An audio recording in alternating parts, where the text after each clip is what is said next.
Hi YouTube, Regina here. I'm out of my roof again and I thought I would use this as an opportunity to refilm something that I had put out yesterday and just get my thoughts out a little bit better. Sometimes when you hit record, it just doesn't, you know, and you don't have points with you written down, just what flows out of my mind. Uh,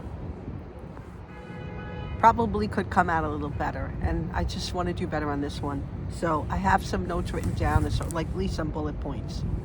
So yesterday I spoke about conversations that you have, financial conversations that you have with, people that could change the trajectory of your financial journey. And the one that I had early on when I was very young was with my brother.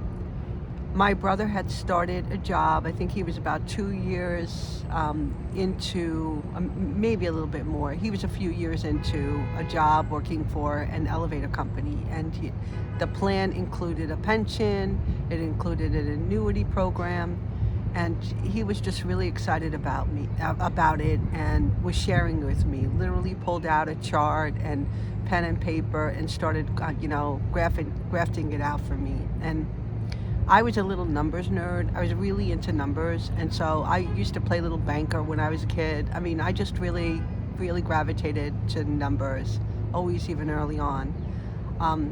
Anyway, so this conversation really stuck with me, and his enthusiasm about trying to save for his future, even though he was so young. He had gone through a BOCES program, which they had back in high school, where you could learn a trade instead of going to college, and he had done that. And it was just so, I admired him so much for doing this, and his conversation with me left such an impression on me.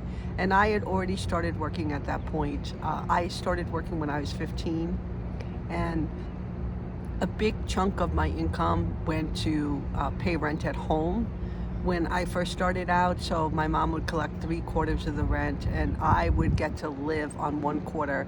And so that would be kind of rent money. So I kind of understood what it was like, and I made $160 a week where I'm going to school. At the time, I would think I was on the, when I was 15, I was still in school.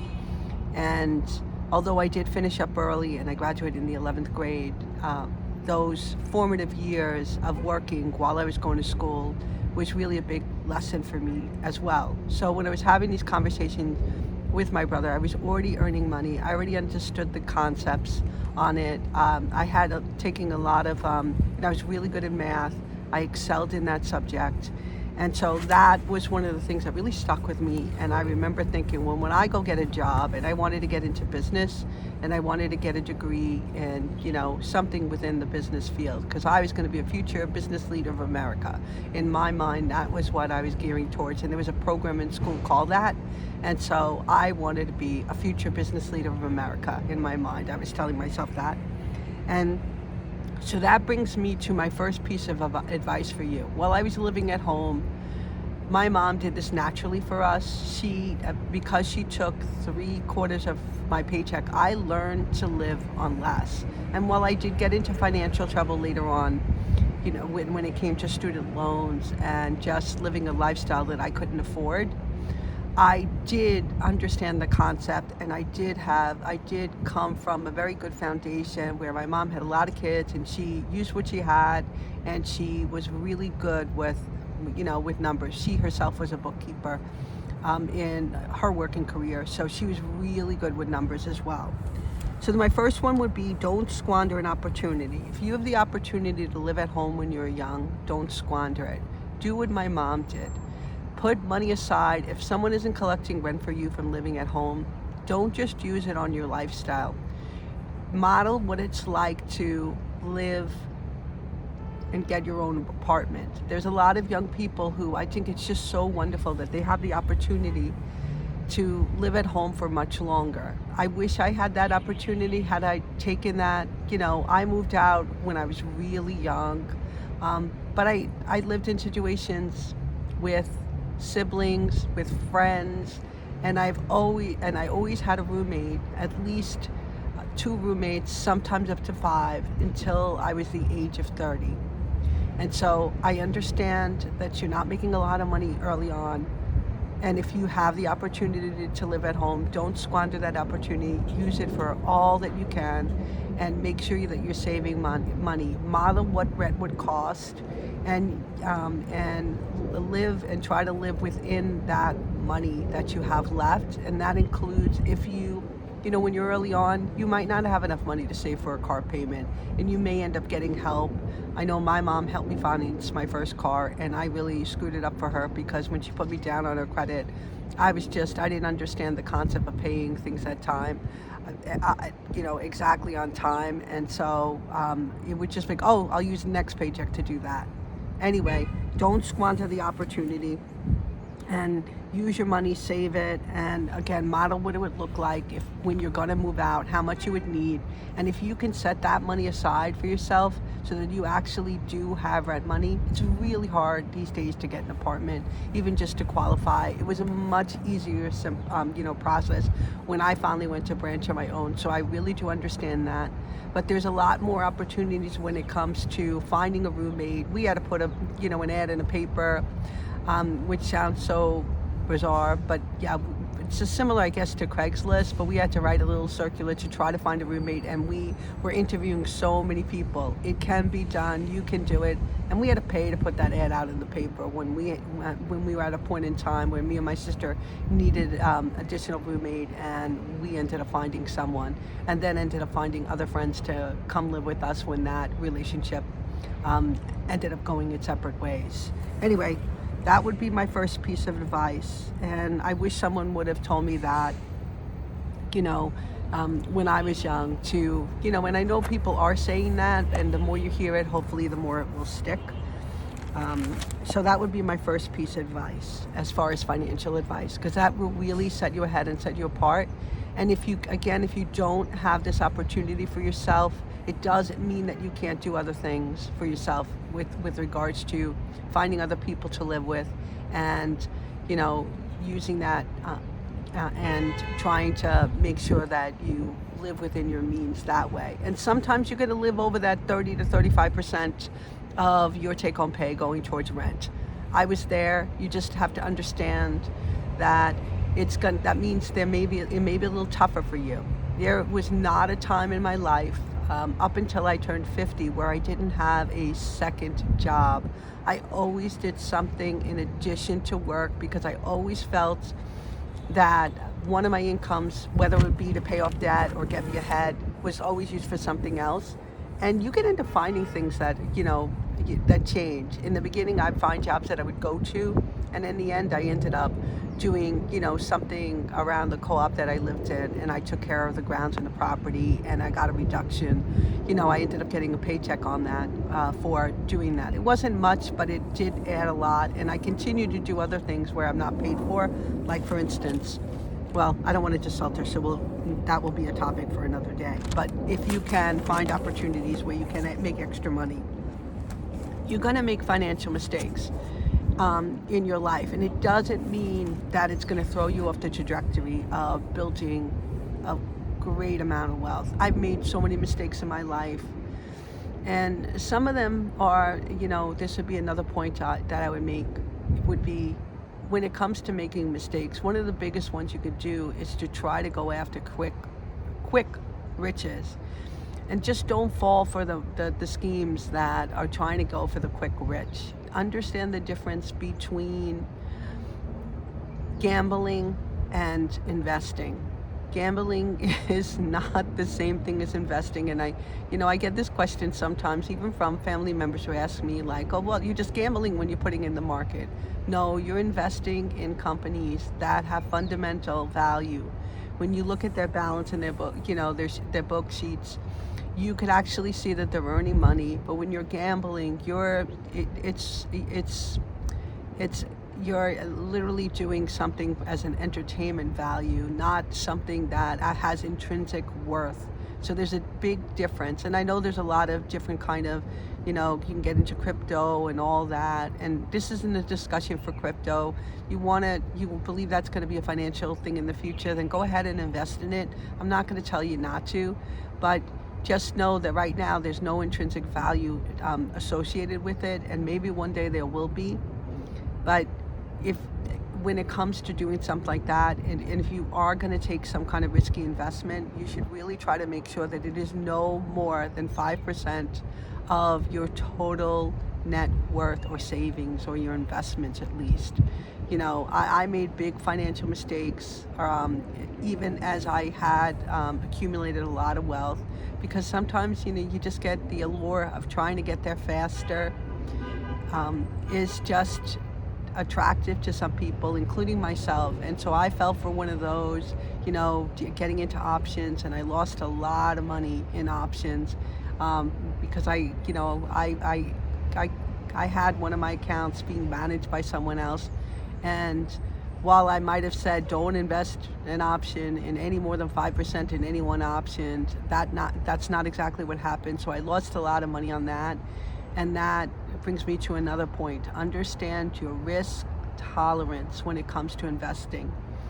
In the early on, if you don't understand something, and if there isn't a way to find out about it or research it, and if it's just too much, it feels too over your head, walk away from it. Because if you're not able to understand what it means and what's going on with it, then it isn't an investment for you. I think most people understand what a company is. They understand what Apple sells. They understand what Coca-Cola sells. And and I'm not giving you the exact investment advice here, but if you were to be investing in companies, or at least something like the S&P 500, which is Standard & Poor's 500, would invest in the top 500 companies, and you get a little chunk of them in like an index fund, which is a vehicle that kind of holds all those investments, you're actually getting something. But if someone's giving you some kind of investment plan, then you're not really sure what it means, chances are it's better to walk away. Try to avoid making mistakes. And I'm not certain, but for me, I had very good financial role modeling around me. Again, I mentioned my mom was a bookkeeper. As she had 12 kids. She managed a household. My dad was the only one who worked eventually, because the cost of childcare for all of us would have probably just eaten up all his paycheck. And so she was a stay-at-home mom, and she managed the finances. And I could see how she was so careful in her shopping. When things would go on sale, she would buy it.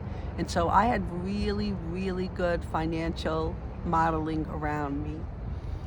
At the time when I was growing up, and I honestly don't even feel old, but I know talking to someone who's very young, if this finds its way to them, they probably would consider me ancient.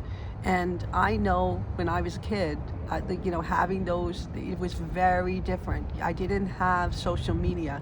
Cell phones didn't come into, my life until sometime, into my 30s. And so I know there's a lot of social media, and you're seeing other people live these lifestyles, but you have no idea the kind of debt they're under. You have no idea the credit cards that they're getting, and how much they're actually taking home, whether or not they're saving, whether they're investing. You just don't know other people's story.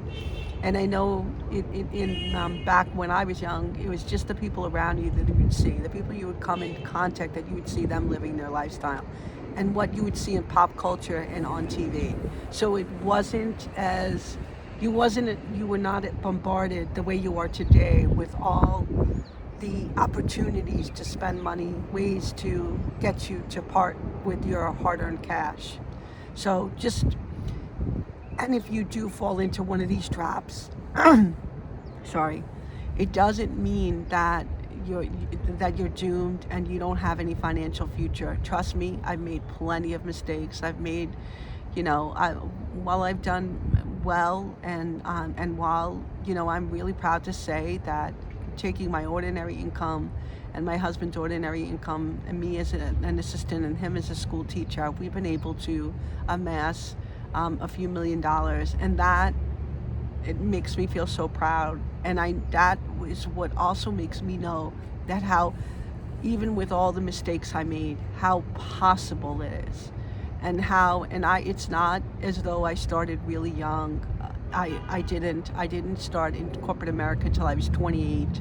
And while I was saving in retirement then, I still accumulated a lot of debt in my 20s that caught up with me, and I had to be paying it off in my 30s. So it doesn't mean if you're making financial mistakes that you won't recover from this, but time is money, and the more time you have and the more consistent you are with saving and investing, it will make a bigger difference for you down the road. So if you are making mistakes, try to course correct and try to fix things. I don't know the financial modeling you have around you, but if you see your friends, your loved ones making these kind of financial mistakes, learn from them, analyze what they're doing. It's so easy for me to look at what people are doing and how they're spending, and a lot of people will say they have an income problem or that inflation is too high. But if you were to look in the nitty-gritty and look at their paycheck and look what they were taking home and analyze, maybe they're living above a lifestyle that they can afford. Maybe their home just is too much, the amount that's going towards their home is too much of their paycheck. And maybe they're not willing to make a trade-off for themselves. So look at those instances, and then also look to people who are living really successful lives. I know a lot of people, when they look at me and they think, wow, you're a millionaire and you're living just a modest lifestyle. Some people might not want that for themselves, but I'm telling you, it doesn't mean that I'm not spending money. It's just very different from early on. Where you have to start from where you are, and where I started, I literally had to not spend money. So today I am spending money. I probably spend more than most people, but I've gotten myself into a position where I can do that. And so a lot of people will think that, oh wow, that means you just don't ever get to spend money when you are building wealth. And it's just not true. There's just so many things that are being told and being, put out there that is just so not true. So don't believe everything you see. Look at the behaviors of people who are building wealth and see if there are things that you could do to model. See if their savings, are they paying their credit card bill off every month? Are they living within their means? And look to find motivation in people that you see, like whether it be the Dave Ramsey, the Ramit Sethi of the world. Look at what they're doing and how they lived. There's no way Dave Ramsey was spending the amount of money he was spending when he was first starting out. And the same thing with Ramit. You have to look at where they are now and where they were before, and they're living, as Ramit would like to call, rich lives, as am I. So don't look at the people around you. If there are people that you can model that, and look at what they're doing right, and look what people are doing wrong, and take those mistakes. And because it doesn't mean you need to necessarily make the same mistakes as other people are making. My next point would be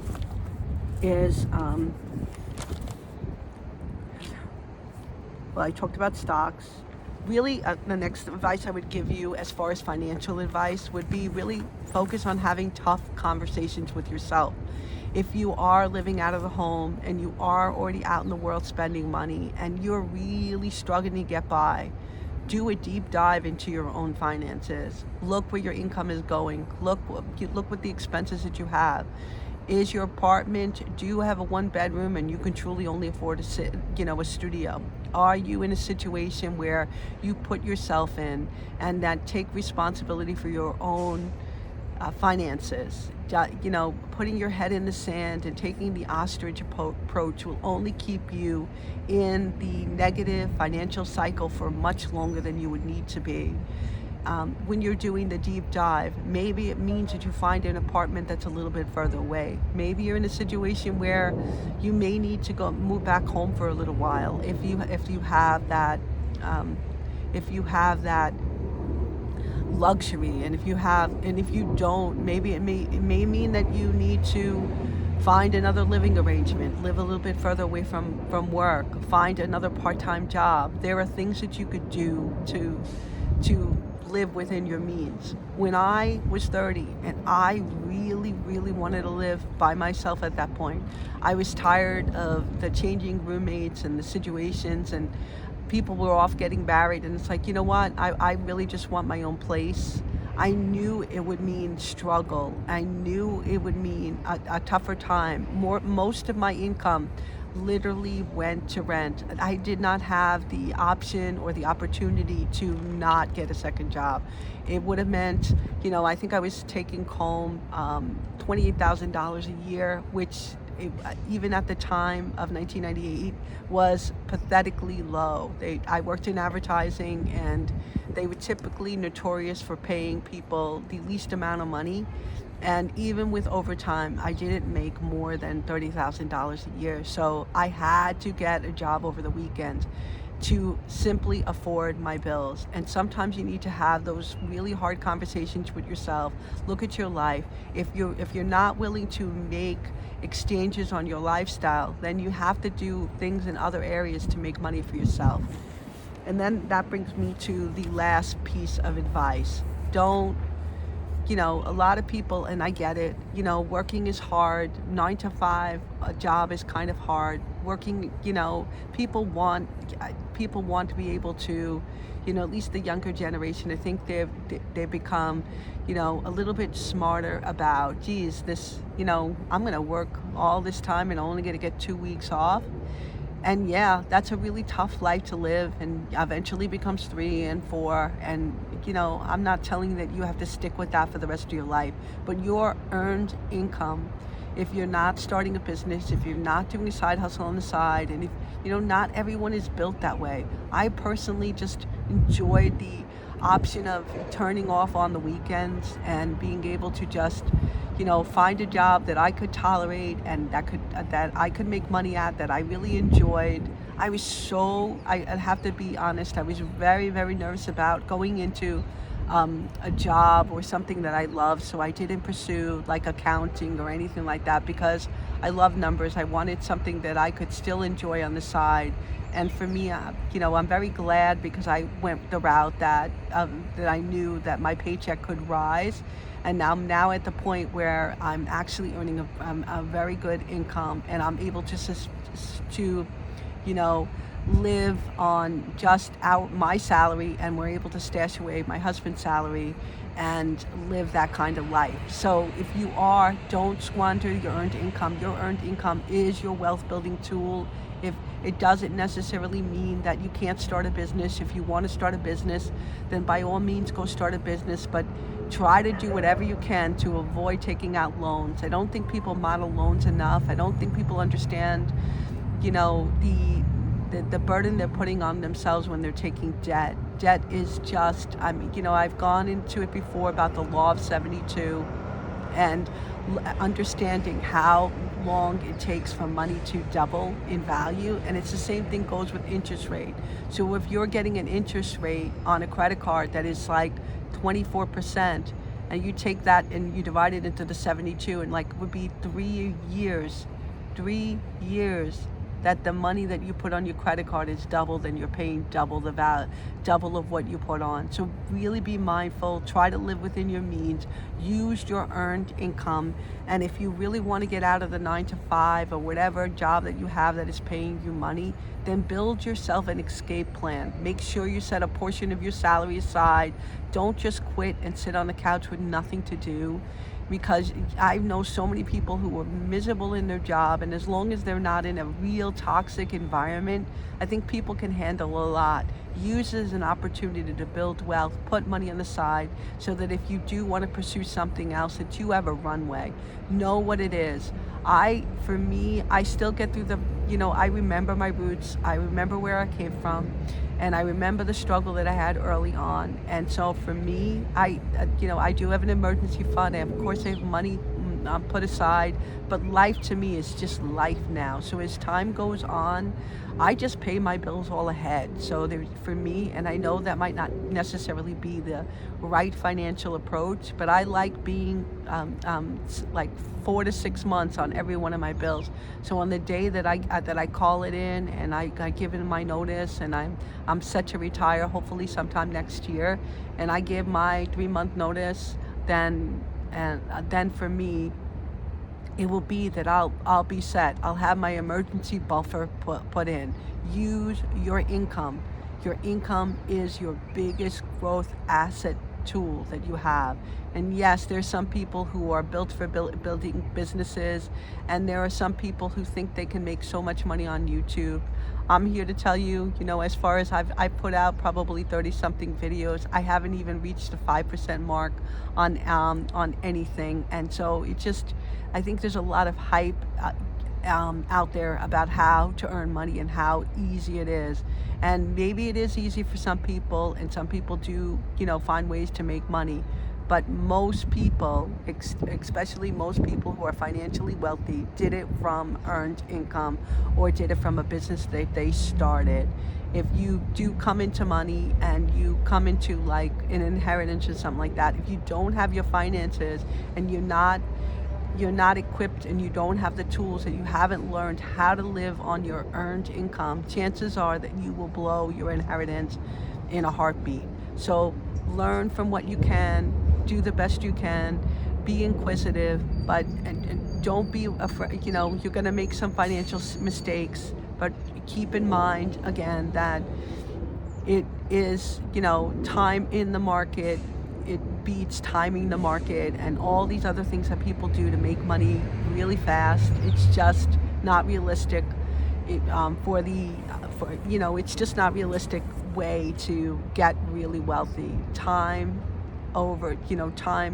really matters. And so the earlier you can start, the better off you'll be. Anyway, I know I have to kind of run to head to work, but I just wanted to make sure that I refilmed the video and put some advice out there that you could use as far as financial advice. And I hope you tune into the channel, because I want to continue to do these kind of videos where I'm talking about things that I truly believe that can help.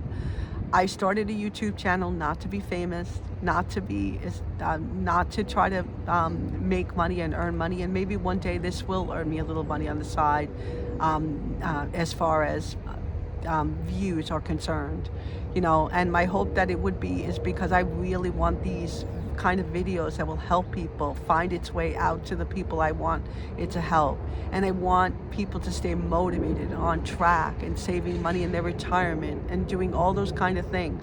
And I also want to find people who are just interested in learning more about money and are just enthused about learning about finances, because I truly believe that everybody can get wealthy on any kind of income that they have. It's about living within your means and taking that extra income and making sure that you have that money working for you. Anyway, this is Regina from Simply Fundamental, and I hope everybody has a great day, and I will see you on the next one.